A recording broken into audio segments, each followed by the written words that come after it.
So as I was saying that we have 8 forms of transparency in our distributed system. That is access transparency, location transparency, replication transparency, failure transparency, migration transparency, concurrency transparency, performance transparency, and scaling transparency. Now, these are the 8 forms of transparency that we try to achieve in our distributed system. And those that have been highlighted or have been made bold in this slide are the most important form of transparencies. So transparency means that we need to provide a single system image or single system view to the user and make the existence of multiple computers invisible or transparent. This means that a distributed system must be designed in such a way that a collection of distinct machines or the collection of distinct computers that are connected together by a communication channel appears to the users of that system as a single system. Now, achieving all these forms of transparencies in our system is a very difficult task, and we require that several aspects of transparency must be supported in our distributed systems. So I have mentioned 8 forms of transparency, and these 8 forms have been identified by the International Standards Organization, that is ISO's reference model. And we'll take up each of these transparencies one by one. Now, the first, by transparency, we are saying that we are making, like we are saying that by transparency, we are meaning that we have to make that form of access or that form of location access invisible. We are saying that when you sit in front of a computer, you need not know how you are getting your data if you're accessing your computer's processor or processor over the network or a remote resource. So we are making sure that you get a single system view and you don't have to worry about all these forms of transparencies. So we'll take up each of these transparencies one by one. First is access transparency. Now, by access transparency, what we mean is that user should not be able to recognize whether the resource that he is accessing, which may be a hardware resource or a software resource, hardware like processor, storage, then you have your controllers, and then software resources like processes or files or databases. So the user sitting on that machine or sitting on that computer should not be able to recognize whether that resource is local or remote. Now, we have previously discussed that the resources that are available to a computer are its local resources, while resources that are available to other computers, that will be remote resources for our computer. So this means that distributed system should allow access to these remote resources in the same way as it is allowing for the access of local resources. Meaning local resources as well as remote resources should be accessed in the same manner. That is, user should not be able to differentiate between a local resource and a remote resource. That is, we have to set up system calls in such a way that the user interface does not distinguish between local and remote resources. And it is the responsibility of the distributed system to locate the resource and to arrange for providing service from that resource in a manner that is not visible to the user. That is, user does not know how operating system or how our distributed operating system is accessing that remote resource or is executing our process on that remote resource. So this is what we mean by access transparency. Now, next we have location transparency. Now, there are 2 aspects to location transparency. So, the name of the resource that is the hardware or the software, should not reveal any information about the physical location of that resource. That is, the name of the resource should be independent of the physical location or the current location of the resource. And the second aspect is that no matter which machine the user is using, he should be able to access a resource with the same name. So what we're saying is that with location transparency, we should only assign logical name to the resources. That is, we should assign names in which location of a resource is not secretly present. For example, suppose you take an example of a URL. For example, we have a URL which is http www.wikipedia.com/index.html. Now this is a URL, and this URL is not giving any clue about the location of the Wikipedia's main web server. And the URL also gives no clue whether index.html has always been in the current web server or it was recently moved there. So location transparency means that the name of the resource should not give any information about the physical or the current location of the resource, and the user should be able to access resource with the same name no matter which computer that person is using.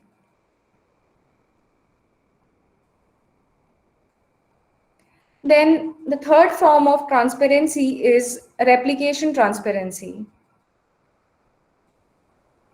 Now, for better performance and reliability, for providing better performance and reliability, almost all of our distributed systems have provision for creating replicas. By replica, we mean additional copies of files or databases and other resources on different nodes in our distributed system. So what we need to ensure is that since there are existence of multiple copies, that is resource is replicated, so there will be multiple copy of the same resource.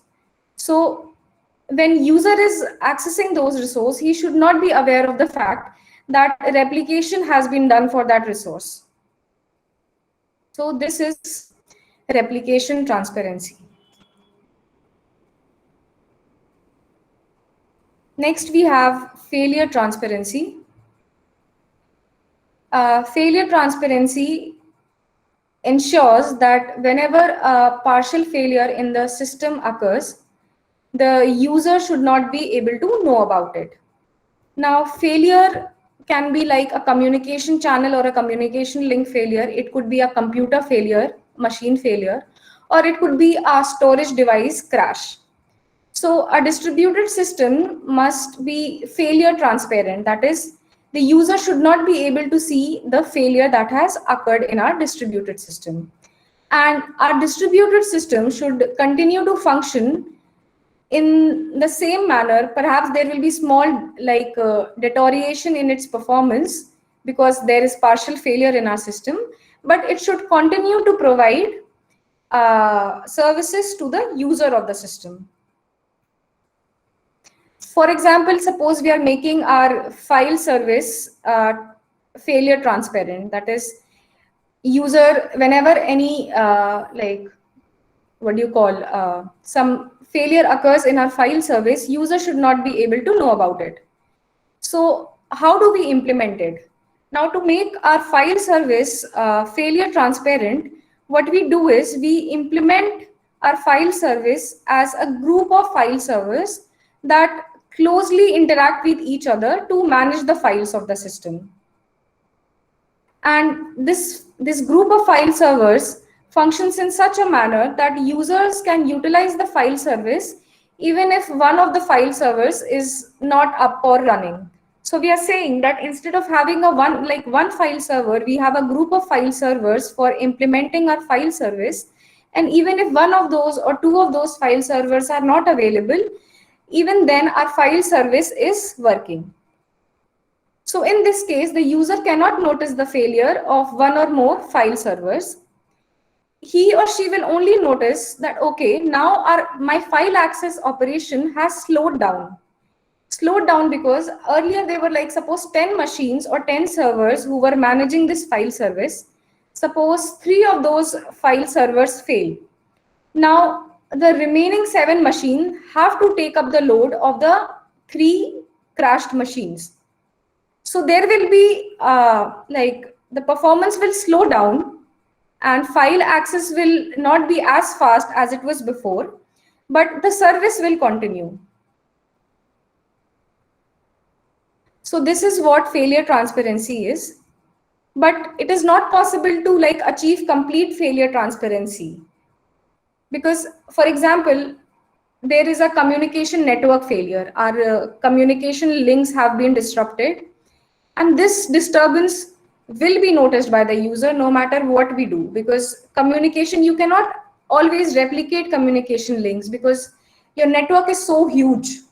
You have LANs, you have WANs, wide area network, which like spans cities or even countries. So replication of the communication channel or the communication link is always not possible. So it is not not like complete failure transparency would always not be achievable in our system. It is not that we cannot do it. We could also have redundant cables, redundant communication channel, but it will be very expensive. It will make our system highly expensive because we will need a large amount of replication for tolerating all types of failures. The design, you can theoretically design it, but practically this kind of system, this kind of failure transparency is not justified. So this is what failure transparency is. Next, we move on to migration transparency. Now, the aim of migration transparency is to ensure, so for example, we want to execute some program. Now we know that since the program is huge, say it is like a program is of 3 GB and we have a RAM of 1 GB and we are making use of a distributed system. So what we can do is we can execute some part of the program locally on our computer and migrate some part of our program to a remote computer or a remote processor. So the aim of migration transparency is to ensure that the movement of our process or the movement of our programs is handled automatically by our distributed operating system, and it is not visible to the user of the system. That is, it happens in a user transparent manner. And often in distributed systems, files or processes are migrated from one node to the other for execution. So migration transparency ensures that whenever migration of resources or migration of files takes place, the user does not know about it. It is invisible to the user, it is user transparent. So this is what migration transparency is. Next, we have concurrency transparency. Now, concurrency transparency, we need to have concurrency transparency in our system. By concurrency transparency, we mean that each user should feel that he or she is the sole, that is the single user of that system, and there are no other users that are using that system. But in concurrency transparency, in reality, what we have is we have multiple users who are using the system concurrently. And why do we do that? Because it is economical to share the system resources, hardware or software, among processes that are being concurrently executed. However, since the number of resources that are available with any computing system is finite, it is limited in nature, we must ensure that the processes that are being concurrently executed are not competing for resources. That is, they are parallelly being executed, but it is not like we can only execute one process, the other process is left in the state of starvation because he cannot have that resource. So we are concurrently executing processes, but the user is given an impression that he or she is the sole user of that system. So this is what concurrency transparency is. Next, we have performance transparency. Now, by performance transparency, we mean that we need to allow our system to automatically be able to improve its performance. So there are two concepts that are used in distributed computing. One is load sharing, the other is load balancing. So in the previous example, our CPU was being overwhelmed because we had a 3 GB process to execute, but we only had 1 GB memory for that process to be executed. So now we know that our processor or our computer is overloaded. So there is one concept called load sharing, where you can share your load to other remote processor or other remote storage.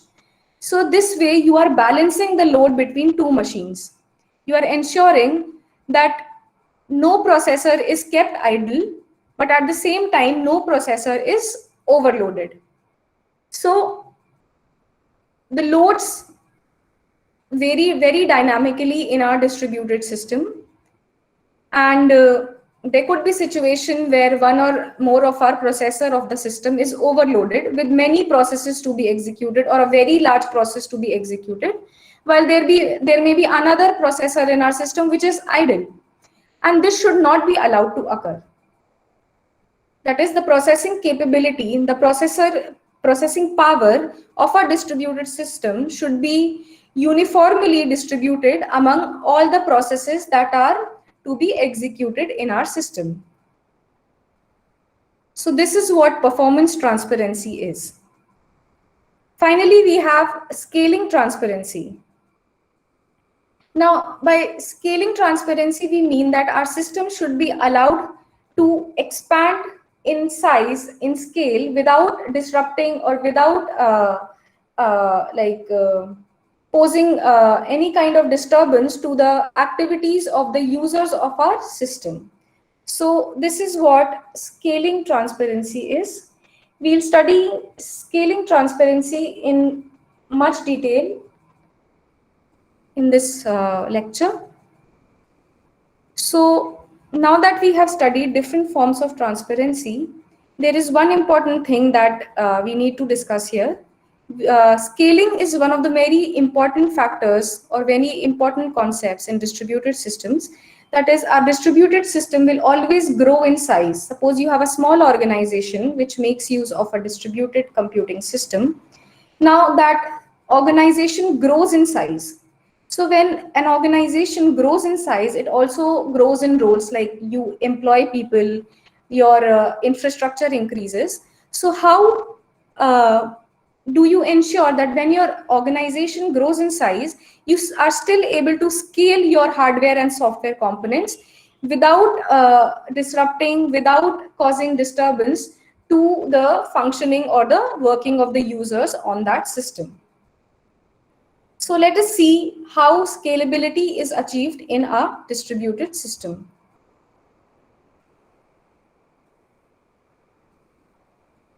Now, scalability refers to the capacity or the capability of the system to adapt to increasing resources or increasing service load. Now, we know that distributed system will grow with time, since it is very common to add new machines or to add new resources to the system. So our distributed system should be designed in such a way that it is able to accommodate growth in the number of resources, in the number of computer systems, or in the number of users that are added to the system.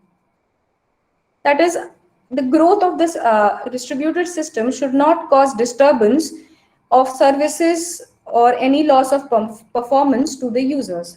So we are saying is scalability refers to the capacity of the system to grow in size without causing any disturbance to the users of that system. And it is inevitable, it is unavoidable that the system will not grow. Our system, like it is very common to update your systems, to add new users, to add new machines, new resources. So let us see what kind of problems are faced when we try to scale our system.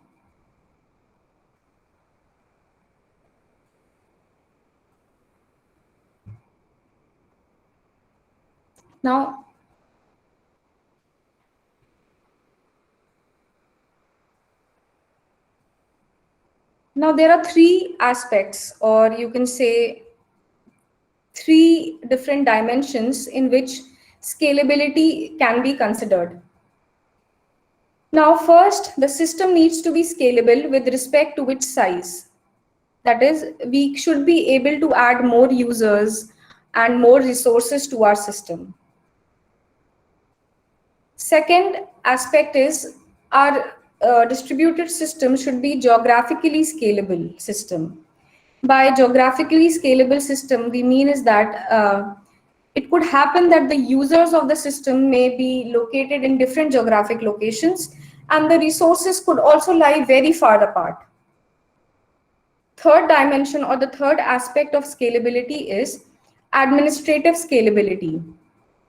Now, by administrative scalability, we mean that it should be easy to manage the organization or to manage our distributed systems, even if there is very much growth in the organization.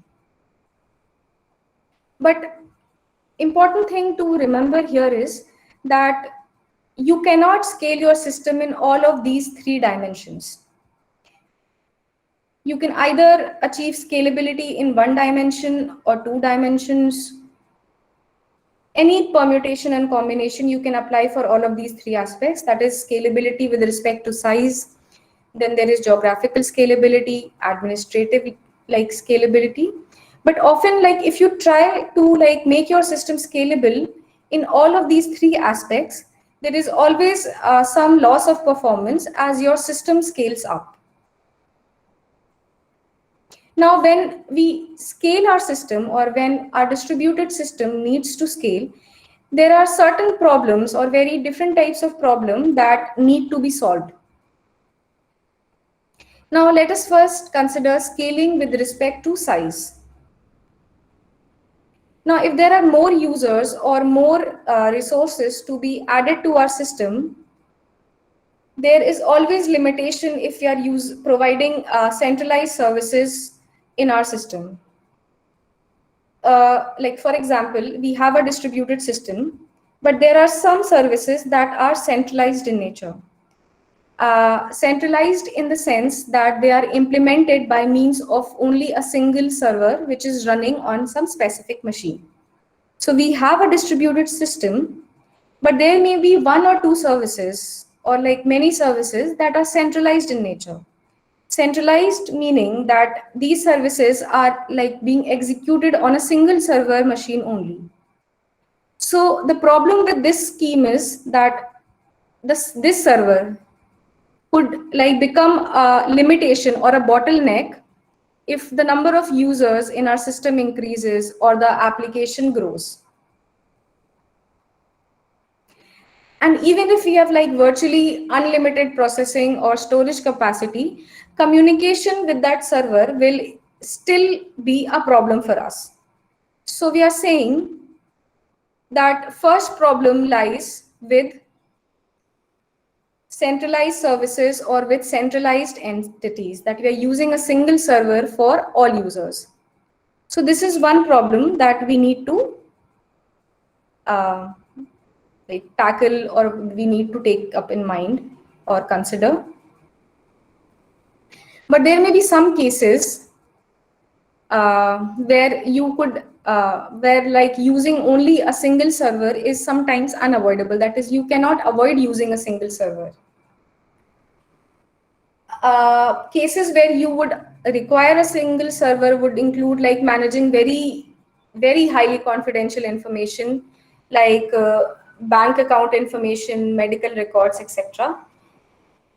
In these cases, it is best to implement that service by using only a single server, which are highly secured, located in separate room. They are protected from other parts of the distributed system. So you cannot replicate this single server, because if you're copying or replicating this server to different location, it may enhance your performance, but it will make your service less secure. So we should avoid centralized services as much as possible. But there are some cases where centralized service or a single server service is not avoidable. You cannot avoid it. Now, we have talked about centralized services. Now, let us talk about centralized data. For suppose you are a telecom company, how would you keep track of telephone numbers and addresses of, like, say, 50 million people? We could suppose that each record consisting of the phone number and the address could fit into like 50 characters, but and like you would need some like huge gigabyte disk for providing enough storage for storing the information of 50 people. But here again, having a centralized or a single database would cause saturation in the communication line, because everybody would be like pinging this centralized database server for information. And this would cause, again, be a limitation for our system. So another very like good example would be domain name system. We know about DNS, which is used for like for like you need, like when you need address of a web server or address of URL, you what you do is you make use of a DNS to identify where that web server is located. So domain name system is like initially it was implemented as a single table.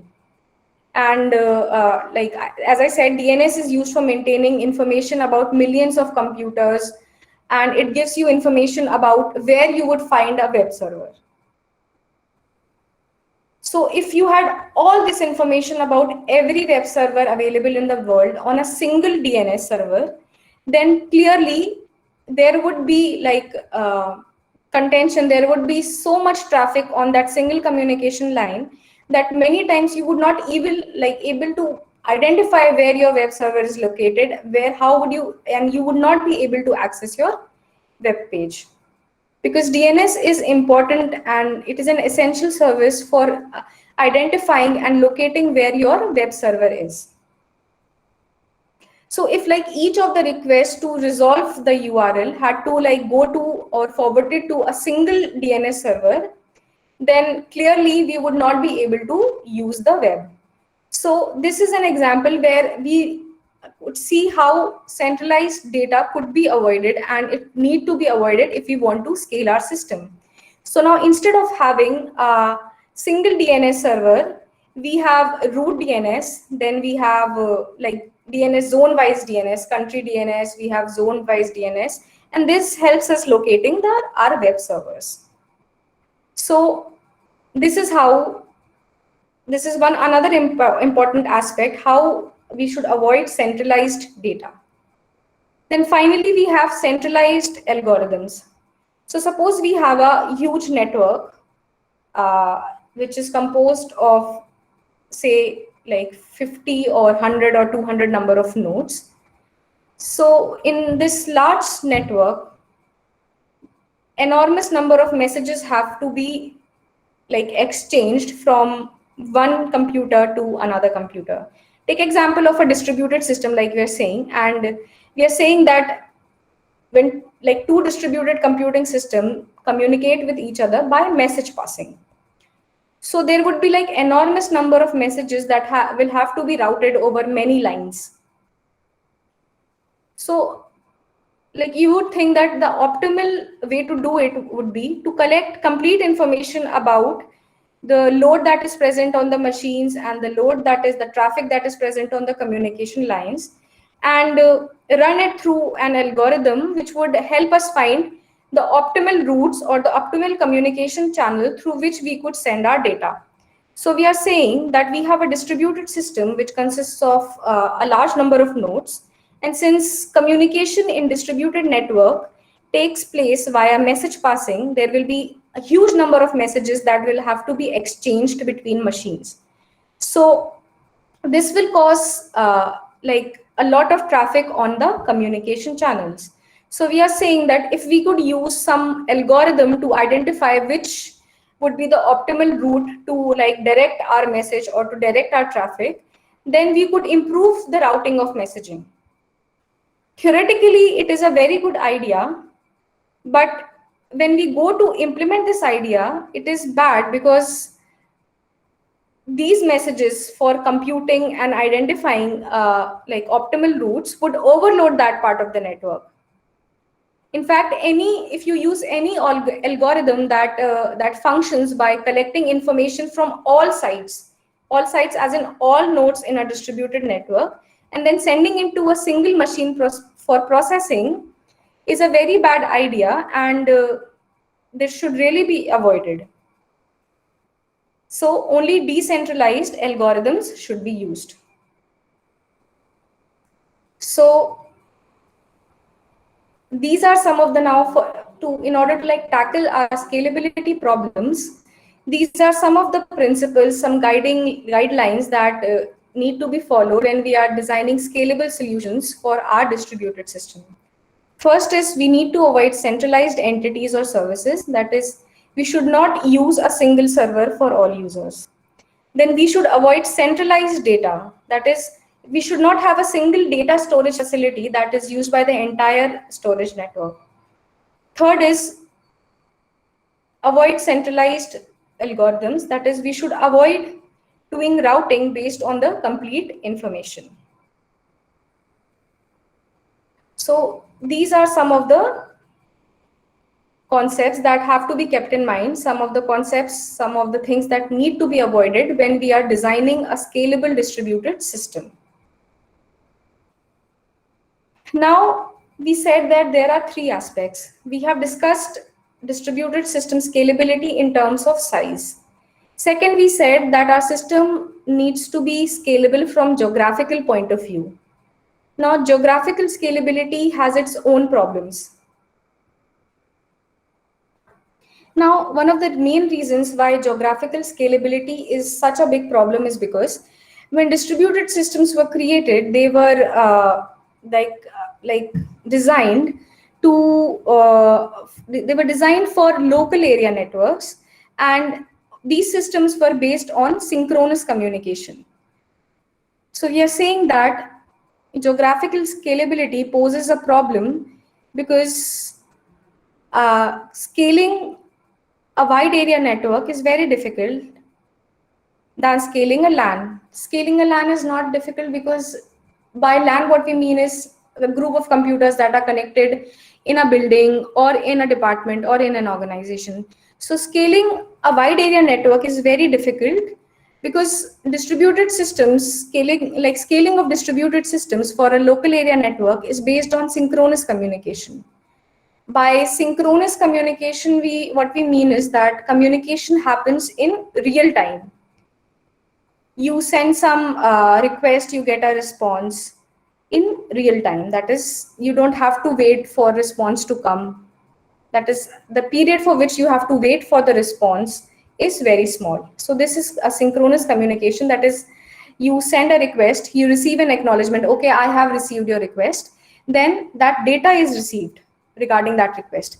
Now, when you receive that data, you again send an acknowledgement that, okay, you have provided me with that information.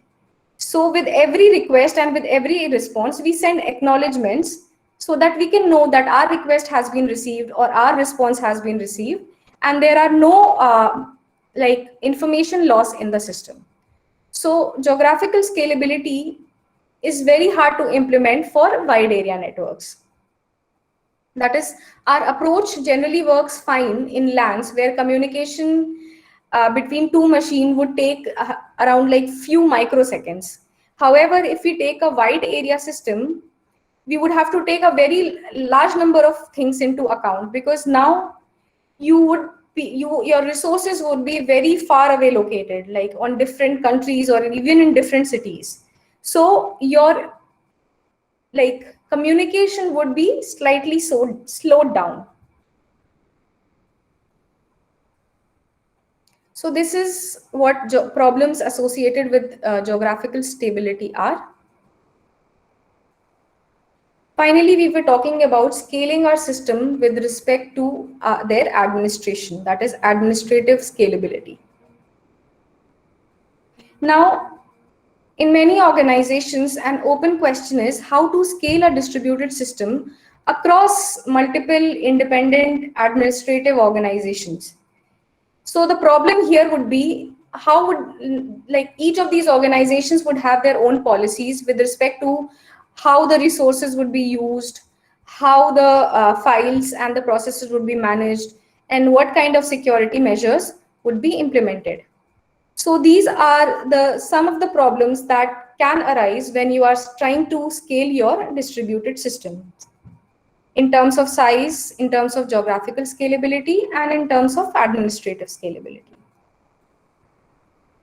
So these are what the scalability problems are. Next, we'll see what kind of scaling techniques are available to us. There are like three kinds of scaling techniques.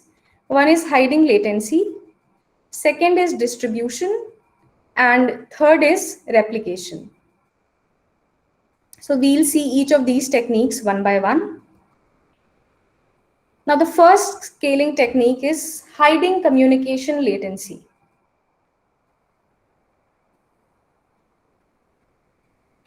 Now we have discussed that what kind of scalability problems could like arise in our systems. Now the question is how these problems can be solved. Now most of these scalability problems in distributed systems are performance problems, because our system is always limited by the number of servers and the number of resources and the kind of network or the communication network that we are using. So our servers and our network cause limitation to our distributed system, which in turn affects the performance of these systems. Now there are basically only three techniques for scaling. One is hiding communication latencies, second is distribution, and the third is replication. Now let us see what hiding communication latency is. Now we are saying that when we have a smaller network, our communication is synchronous in nature. That is, we receive acknowledgement for every message that we have sent or every response that we have received. So the sender and the receiver will both know that, okay, my request has been sent, and the receiver will know that, okay, my response has been received by the sender. So this kind of communication is synchronous communication, which takes place in real time. So for example, we have a service that needs to be like, we have some service that has been like requested at some remote machine. That is, you are providing some service to some remote machine. So here there will be latency in our systems. So how do we tackle that latency? So basically what we'll do is we'll try to do as much work as possible on our own machine, and only the kind of work which cannot be done on our machine will be executed on the remote machine. That is, and the application that needs to be like executed on the requester's side is designed or constructed in such a way that it uses asynchronous communication whenever required. So what we are saying here is, by asynchronous communication, we mean that communication that happens over a period of time. You are not waiting for acknowledgement. Suppose you have sent something, a sender has sent something to the receiver. The receiver will not send an acknowledgement that, okay, I have received whatever sender you have sent. So asynchronous communication happens over a period of time. So here what we are doing is, we are not waiting for response. We are executing whatever we can on our own local machine, and only things that cannot be executed on our machine are being executed remotely. And that is, we are utilizing our computer's resources without waiting for acknowledgements.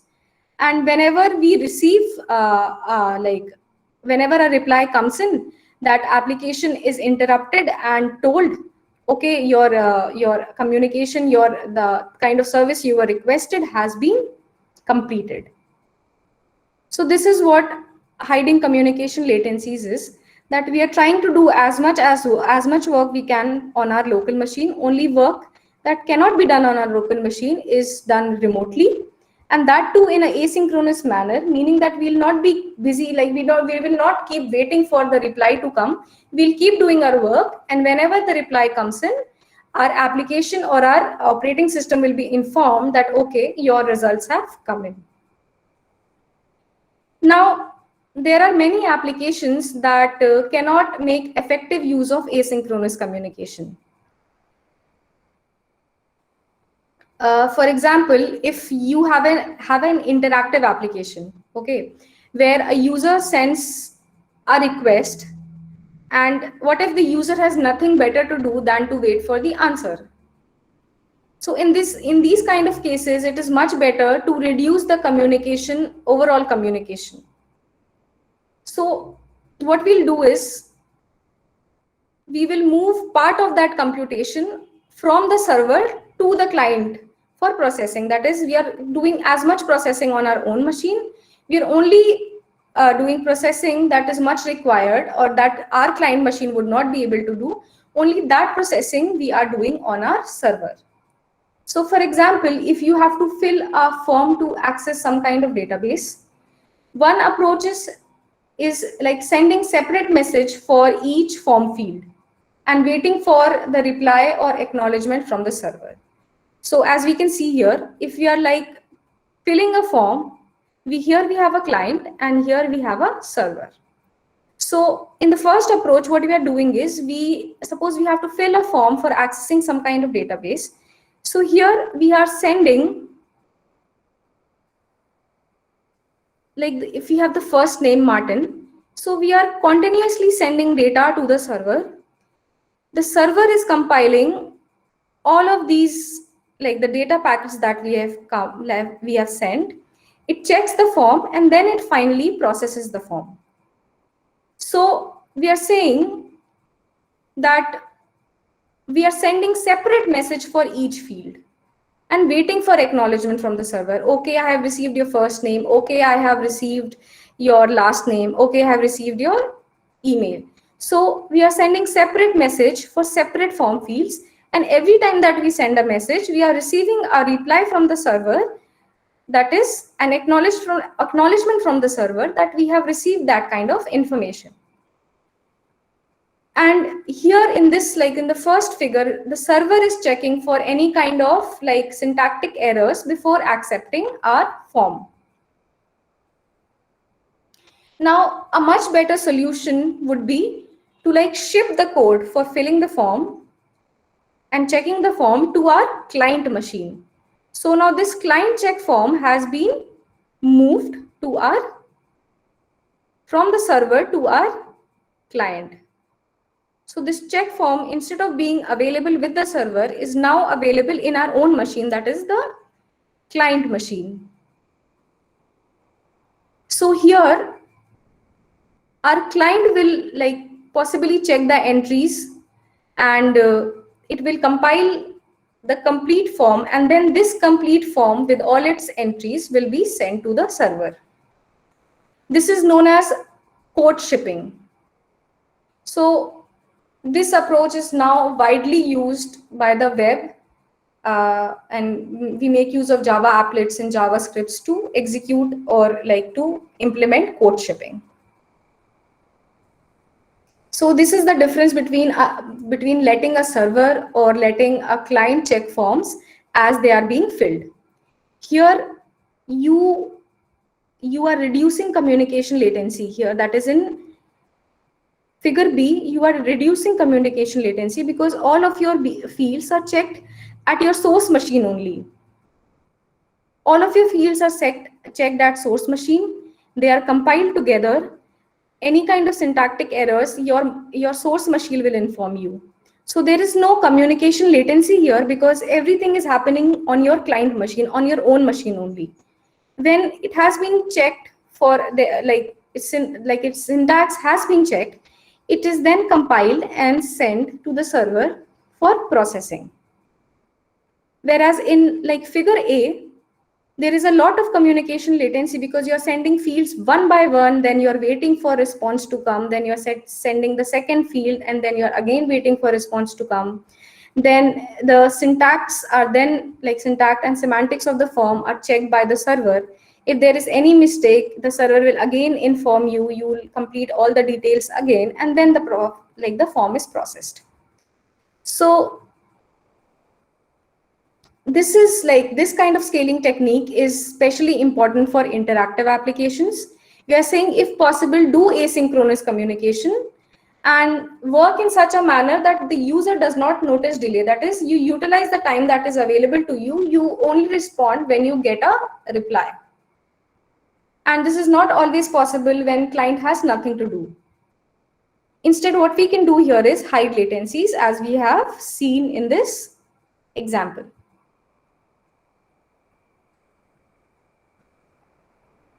Now, the next scaling technique is distribution. So, distribution involves taking a component and splitting it into smaller parts and subsequently spreading those parts across the distributed system. And an excellent example for this would be the domain name system that we had discussed.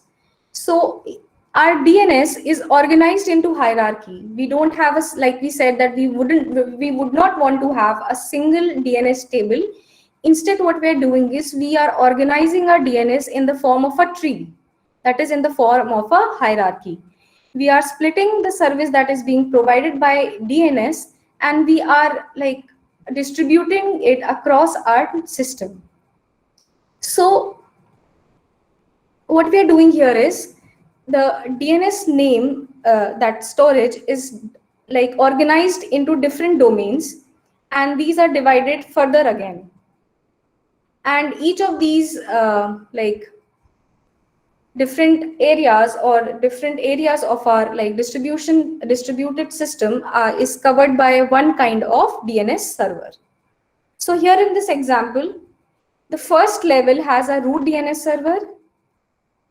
That is the first place your URL would be sent for processing. Then we have different types of DNS servers like COM DNS server or DNS server, edu DNS servers. And then these are again hierarchically divided to form our leaf nodes. So for example, if a client wants to get an IP address for www.amazon.com. So this information, now the Ma'am, time up. Okay. So we'll continue from here in the next class. Excuse me, ma'am, when